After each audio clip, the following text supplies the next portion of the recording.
Hello বন্ধুরা, সবাই কেমন আছো? তো আজকে নিয়ে চলে এলাম চিকেন কারি, আর সঙ্গে নিয়েছি নান পরোটা। তো দেখো কতটা সফট এবং স্পঞ্জি হয়েছে আর কতটা ফুলকো হয়েছে।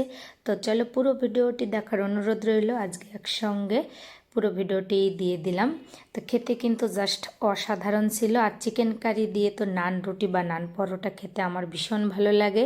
তো জানি না তোমাদের কাছে কার কেমন লাগে, অবশ্যই জানিও কমেন্ট করে। তো চলো ভিডিওটি শুরু করা যাক। প্রথমে এখানে 2 কাপ নিয়েছি ময়দা। এবারে ময়দাটাকে ডো করে নেব। এর জন্য লাগবে এখানে ইস্ট। তো এখানে আমি ইস্ট নিয়েছি 1 চামচের থেকে একটু কম, আর নিয়েছি স্বাদ মতো নুন, মানে ওই হাফ চামচের মতো নুন দিয়ে দিলাম। এবারে এটাকে দুধ দিয়ে ব্যাটারটা রেডি করতে হবে, ডোটা মাখতে হবে। আর এই ডোটা কিন্তু একদম আটার মতো শক্ত ডো হবে না, আটার থেকে একটু নরম রাখতে হবে ডোটা। তো আমি ডোটাকে দুধ দিয়ে মাখবো, তার জন্য কিন্তু হাফ গ্লাস নিয়েছি দুধ, মানে এটা জাল করে রাখা দুধ, কাঁচা দুধ না, তার জন্য হাফ গ্লাস নিয়েছি। আর এর সঙ্গে দুধটাকে একটু হালকা করে নেওয়ার জন্য জলটা মিশিয়ে নিলাম। তো এক্সট্রাভাবে জল না দিয়ে আমি দুধের সঙ্গেই কিন্তু জলটাকে মিশিয়ে তবেই কিন্তু ডোটা মাখছি। আমার যতটা লাগবে ততটাই কিন্তু দিয়ে দেব। তো এইভাবে আস্তে আস্তে করে মাখতে হবে আর দুধটাকে মিশাতে হবে। একবারে মিশিয়ে নিলে হয়তো বা নরম হয়ে যেতে পারে। তো তার জন্য কিন্তু এভাবে আমি অল্প অল্প করে মিশিয়ে নিচ্ছি আর এভাবে ডোটাকে মাখছি।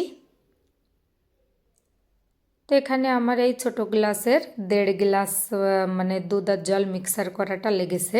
তো এবারে অল্প তেল দিয়ে আর একটুখানি আলতো হাতে জাস্ট এভাবে ছাড়িয়ে বাটির থেকে এভাবে রেখে দেব। তো আধা ঘন্টা অথবা 1 ঘন্টার মতো রেস্টে রাখতে হবে। হাতে বেশি সময় থাকলে 1 থেকে 1.5 ঘন্টার মতো রাখলে কিন্তু বেশি ভালো হয়। তো আমার যেহেতু দুপুরবেলা বানানো, খুব বেশি সময় ছিল না, তাই আধা ঘন্টার মতো রেখেছি। আর এদিকে চিকেনটা কষানোর জন্য মশলাটাকে আগে থেকে কষিয়ে নিয়েছি। এবারে চিকেনটাকে দিয়ে খুব ভালোভাবে মিশিয়ে নেব আর ঢাকা দিয়ে গ্যাসটা মিডিয়াম টু লো ফ্লেমে রেখেই চিকেনটা রান্না করে নেব। আধা ঘন্টা হয়ে গেছে, এদিকে কিন্তু আমার ডোটাও রেডি হয়ে গেছে। তো দেখো কতটা ফ্লাফি হয়েছে আধা ঘন্টার মধ্যেই। তো এবারে হাত দিয়ে আবারও খুব ভালোভাবে মেখে নিতে হবে।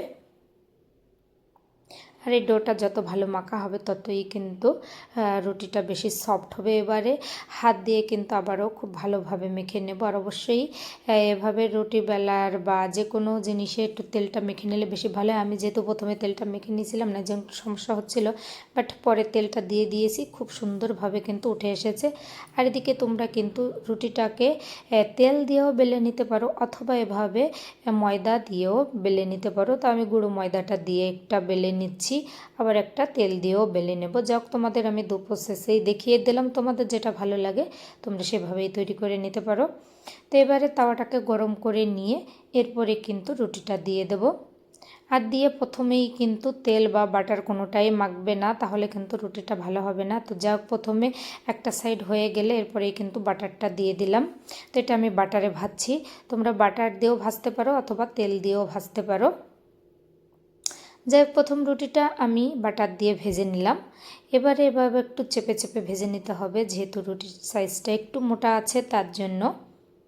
পাতলা অথবা মোটা করে নিতে পারো, একটু মোটা থাকলে কিন্তু বেশি ফুলকো হয়, আর একটু হালকা থাকলে কিন্তু ফুলকোটা জাস্ট একটু কম হবে। তো এটাও কিন্তু আমি এবারে তেল দিয়ে বেলে নিচ্ছি। তো বেলে নেওয়ার পরে এরপরে কিন্তু তার মধ্যে দিয়ে দেবো, এক্সট্রা কোনো তেল দেওয়ার কোনো দরকার নেই। তো আবার অনেকে আছে এটাকে জল দিয়ে ভাজে, তো আমি যেহেতু পরোটা করছি তাই তেল দিয়েই ভেজেছি। তো এবারে দেখো তেল দিয়ে মেখে নেওয়া হয়েছিল, এই জন্য এক্সট্রা কোনো তেল দেওয়া লাগেনি। এপিট ওপিট জাস্ট প্রথমে একটুখানি ভেজে নিতে হবে। এভাবে লাইট কালার চলে আসলে উল্টে পাল্টে ভেজে নিয়ে এরপরে কিন্তু তোমরা তেল অথবা বাটার দিয়ে ভেজে নিতে পারো।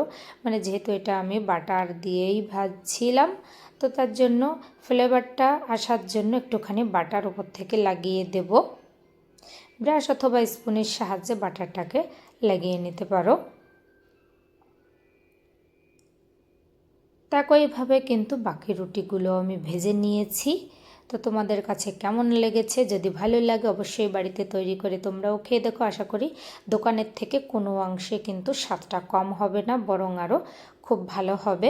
কেননা বাড়িতে যতটা যত্ন সহকারে রান্না করা হয়, আশা করি হোটেল বা রেস্টুরেন্টে অতটা যত্ন সহকারে রান্না করা হয় না, পরিষ্কার পরিচ্ছন্নও থাকে না খুব বেশি।